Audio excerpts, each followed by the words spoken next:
Welcome to Home Space and Reason, a podcast about creating a home that thrives. Hi there, I'm Kristina Browning, your host. If you know your home could be so much more than it is, I discuss home functionality, aesthetics, and automation. I'm the home functionality coach and realtor. I geek out on various subjects regarding your home and yard, challenging you to think of your space differently to get the most out of every square foot. I pose questions for you to think through about your space and your reason. This podcast is all positive, offering you virtual fist bumps and celebrating every win. Remember, there's no such thing as perfect, but you can still aim for your best every day. In this episode, let's discuss aesthetics and automation. Episode 17. Indoor plants, outdoor plants, air plants, succulents, tiny micro plants in itty-bitty pots, and massive monsters that command respect. I am indiscriminate on my love for all things that grow. Plants can make a massive difference in the ambiance of your interior, cultivating relaxation and peace.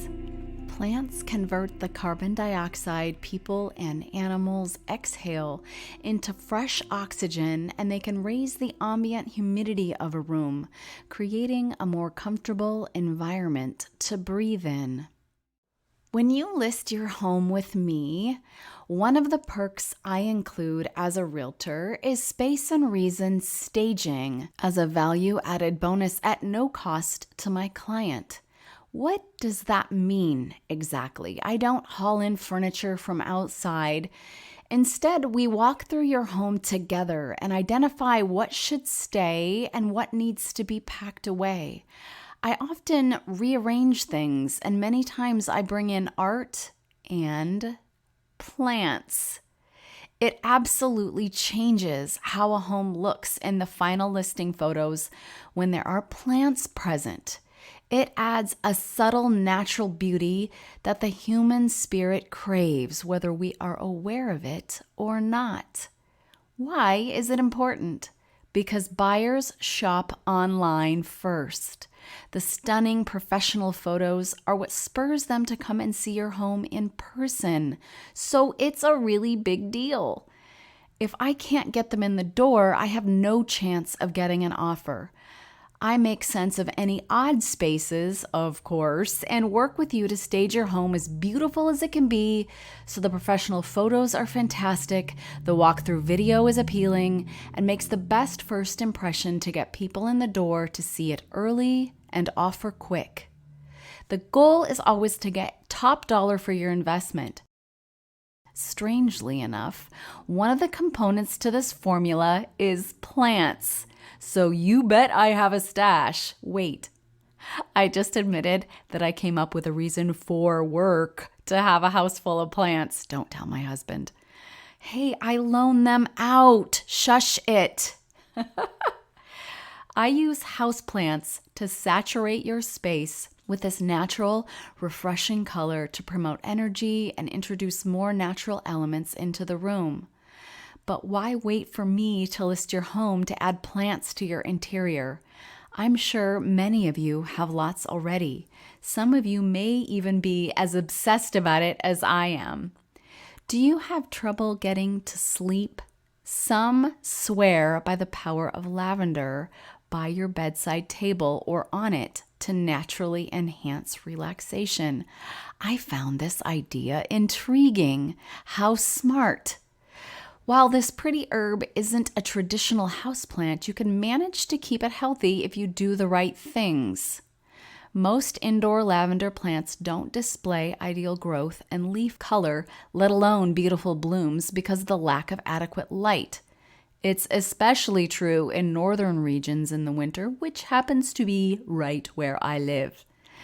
When reading up on this, it appears that a bright south-facing window sitting on a small table or plant stand yields the best results, although I don't have a bedroom with any south-facing windows. So you can also use grow lights. When growing lavender indoors, the pot should only be 2 inches larger than the plant's root ball, which prevents the extra soil from being waterlogged. Lavender prefers a pot with an inch or two of limestone gravel topped with a basic soil specific for containers. You can mix dried and ground eggshells into the top of the soil to add lime every 4 weeks or so. Water it only when it's dry to the touch at about 1 inch deep. French lavender can grow well indoors. They're not as fragrantly potent as English lavender, but they are capable of adapting better to indoor environments. Other good types of lavender to grow indoors include Canary Island lavender and fernleaf lavender, which tolerate wet conditions better than other lavenders. I'm ordering one today and will update you on how it goes. I'll be interested to see if I can pull off not just keeping it alive, but achieving a bloom and therefore the scent that makes this an ideal concept in theory. But we'll see if I can pull it off in real life. Who is up for the challenge with me? I will post these varieties in the podcast notes so you can order some if you choose to do this fun experiment with me. I will post my adventure on the Home Space and Reason Facebook group page, and I hope you will too. My plant hobby has grown to an all-out obsession these days. But what is interesting is I began life with a for reals black thumb situation. If you've listened to my previous podcast, you'll know that when I'm stuck with an interesting dilemma, I love nothing more than to sit with it for a while and look at it from every angle. I was determined to figure out why I was killing every plant that I brought into my house and always had. When we built our house, I had the builder take out a whole exterior living room wall in the plans.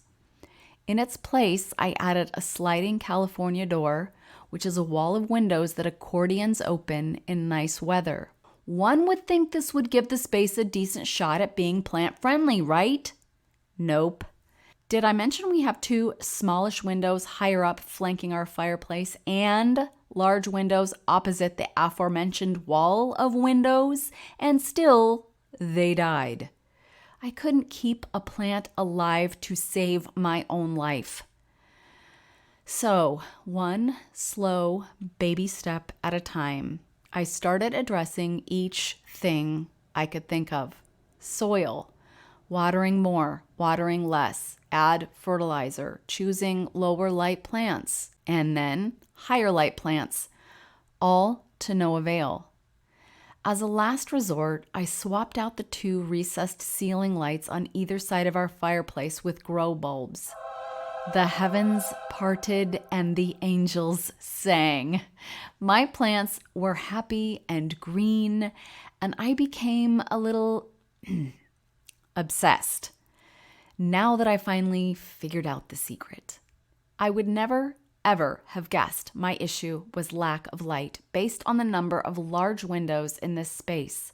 But we do live in the Pacific Northwest with more than a few rainy days.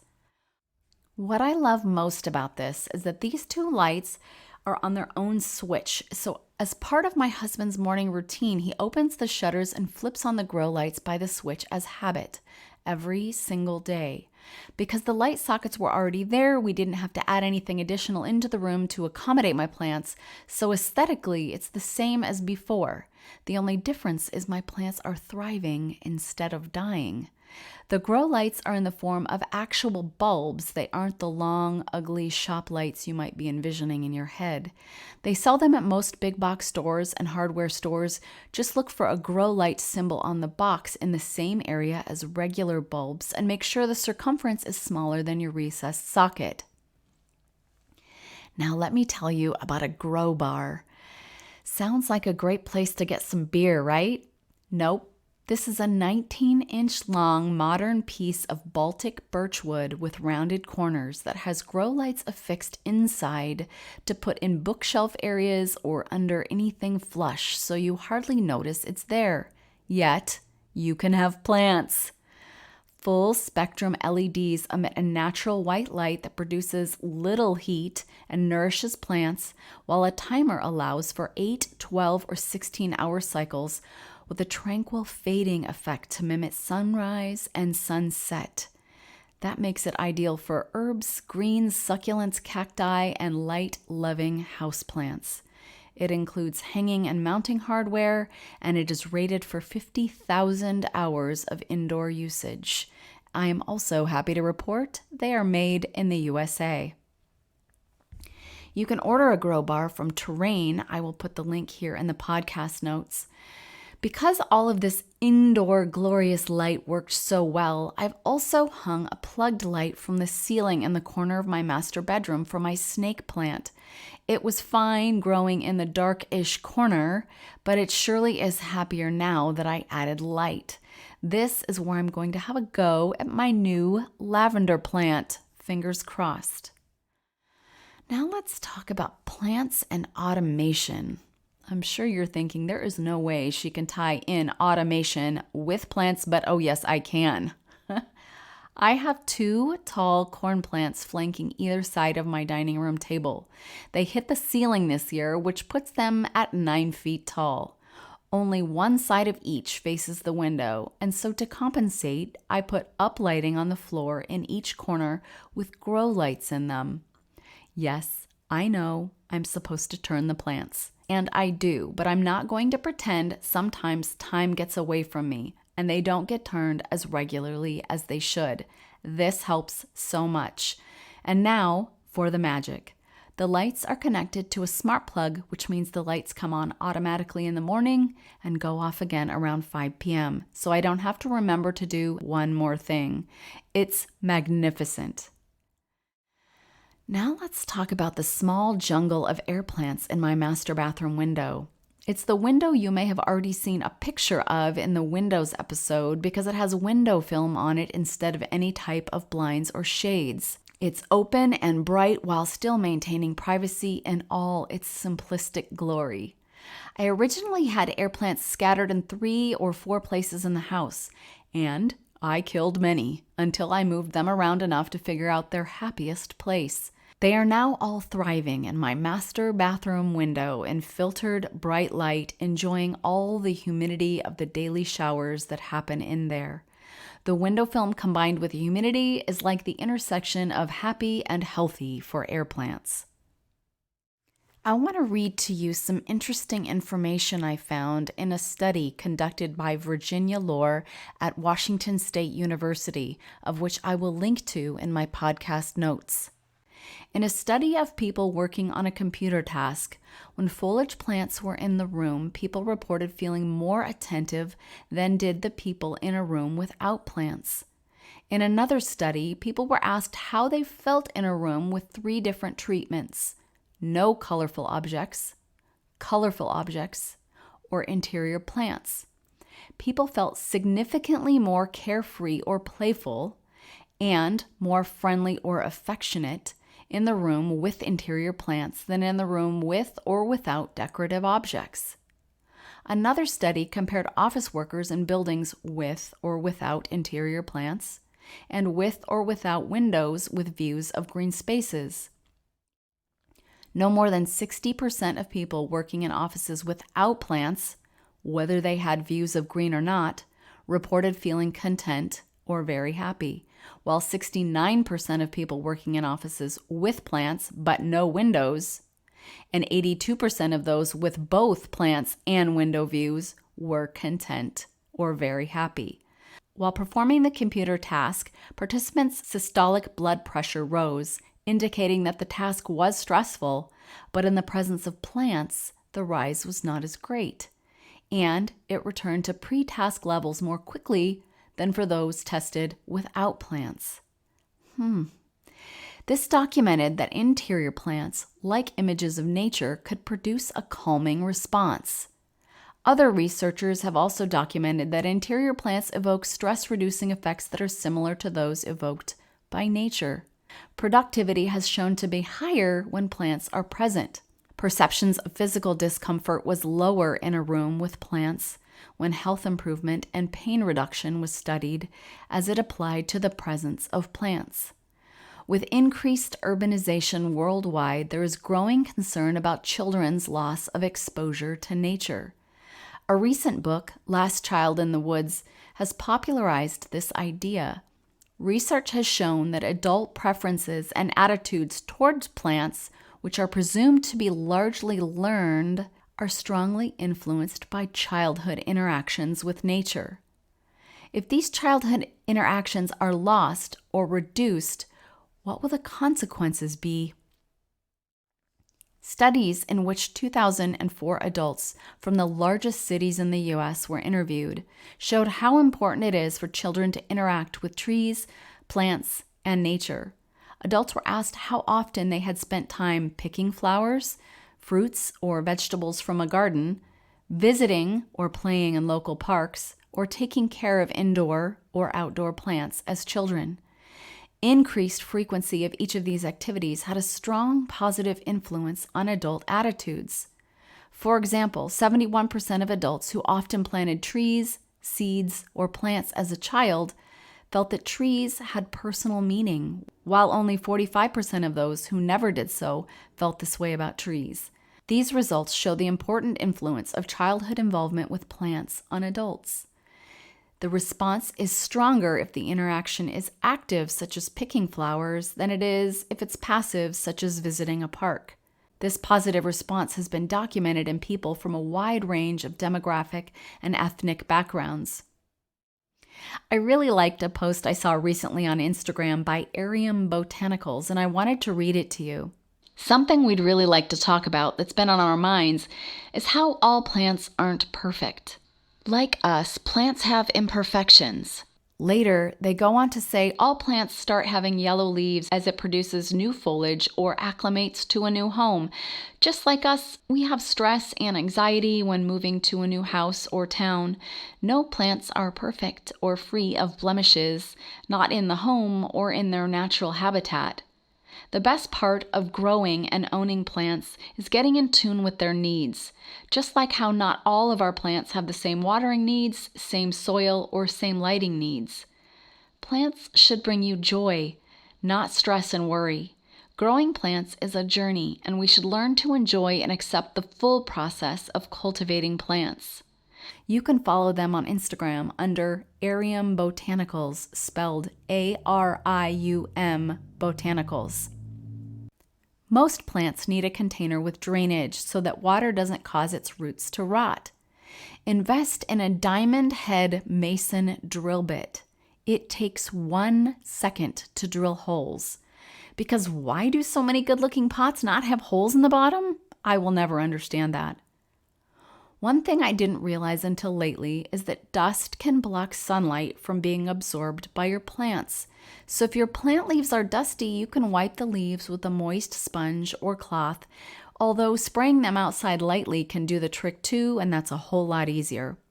Think of spending this time tending to your plants or researching what kind to get as a gift to yourself. Take notes where your vents are. If they're high up and it's wintertime, your plants can dry out quicker than usual. My sister-in-law waters her plants on Sundays. Crazy enough, she had one plant that was flat as all get out by Friday. She realized what was going on, sat it in a sink of lukewarm water, and it got perky again. The vent was blowing straight on it, and it was the middle of winter. Up your watering game in the months when your heat has to be on more. Also noteworthy, in darker months, plants get really heady, reaching and stretching for any sunlight, please. Must have sun, just like us. So I snip off the ends, stick them in water for 3 weeks or so, and let them root. Then I replant it next to where I snipped to create a more full and less stringy plant. When in doubt, propagate. When it comes to fertilizing, I recommend taking baby steps. You don't know how much, and if you stick a fertilizer stick in the soil, it might be too strong. Little bits at a time until you get a feel for how that plant is responding. Watering bulbs can work well, especially for persnickety plants. I have some that prevent the plant from completely drying out, but they do not take the place of watering completely. For me, they're a backup. The glass type are circular with a narrow stem you push into the soil. When the displaced water wets the soil, the pores close up again and the airflow stops. This process slowly wets the soil just as it dries out, keeping the soil damp but not overly wet. I have a different version that is simply open at the top with a terracotta plug, allowing the water to very slowly seep into the soil without it pouring out. It takes more than a week with this type of soil that I'm using. If you have listened thus far and you still think you can't grow anything, have you tried bringing home a ZZ plant? ZZ is short for the plant's tongue-tangling botanical name, which I'm not even going to attempt to say here. They are much less fussy and more tolerant of poor treatment than other houseplants. It's native to East Africa and Tanzania, where it thrives in heat and drought, but it has only been widely distributed as a houseplant since the mid-1990s. It stores water in its bulbous rhizome to survive its harsh environment, and it's slow-growing with waxy oval dark green leaves on graceful stems that can reach 2 to 3 feet in height. It's attractive in any room setting, but it tolerates a lot of less than ideal conditions and even in low light areas. All parts of the plants are poisonous, so be sure to keep it out of reach of children and pets. I will also include a list of plants that are poisonous to pet and children in the podcast notes. And now, let's ask some questions. Questions to ask yourself about your home space and reason. Question 1. Do I have some sort of plant in every room of my home? It doesn't have to be a giant space to have plants. My brother made a tiny row of shelves in their bathroom, and on it resides an even tinier plant in a micropot as cute as can be. The entire thing isn't more than 2 inches tall. Think of plants in terms of being proportionate to your space. Question 2. If you have a spot that needs something green, but there's not enough light, you have 2 choices. Add a grow light above it, or get a fake plant. Please be particular here and only buy fake plants if you can't tell if they are real or not. Fake plants of yesteryear looked so horrifyingly fake. Cringeworthy, really. It goes without saying. Please don't. Be patient. You're not looking for immediate gratification here. You're looking for something that looks real. Tune in to your self-talk. I value the experience within my home so much that I'm going to give it some real deliberate thought and make decisions about plants with intention and not with haste. I would rather it be right than done crappy and quickly. Question 3. When you have identified the room and the space, next comes deciding what plant to go there. Start by asking yourself, should this be a hanging plant? Is this a small plant to sit on a shelf or countertop or credenza? Or is this a floor plant? If it's a floor plant, do I want it sitting directly on the floor or raised a bit in a plant stand? I adore my Christmas cactus in my living room, which is a massive plant in a raised stand. The plant is over 80 years old, and it has been passed down from my great aunt to my mother, to my sister-in-law, and then to me because she ran out of space. The cover art for this podcast is this stunner of a specimen. If you're thinking of putting the plant directly on the floor, consider your space and the footprint you can allow. There are wide, squatty pots, average pots, or tall, skinny pots. The sky is the limit here, but decide first what suits your space. If you are in a massive room, make the footprint larger. If you're in a tighter area, tall and skinny might work best. Once you know the where and the shape of the pot you want, work backward now, and you can choose what plant fits into this description of the amount of light and the size pot that you want. Question 4. Do you want an individual plant or a cluster of 3 or 5? Odd numbers are best, and varying heights are best. Also think in terms of different texture and color when grouping them. You might want one large, chunky leaf, dark green plant in the back with a more airy, fuzzy, shorter fern and a spiky, miniature, variegated palm, all in the same little party.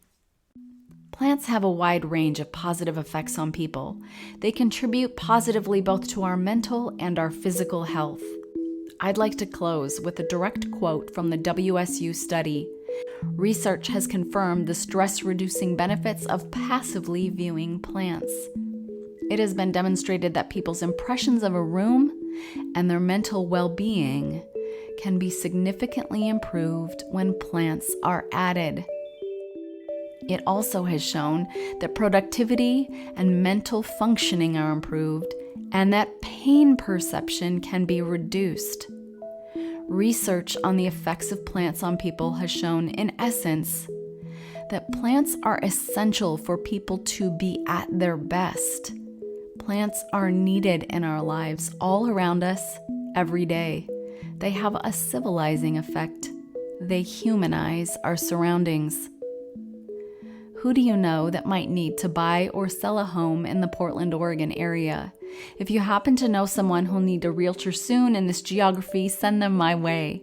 You can easily connect through social media or my website, spaceandreason.com. I'm glad you've joined me today, and I appreciate your time. Be sure to subscribe and tell anyone who might also enjoy creating a home that thrives. Do you know that you can hire me no matter where you live? If you're really stuck on what to do with one particular space in your home, I have consults now open via the internet.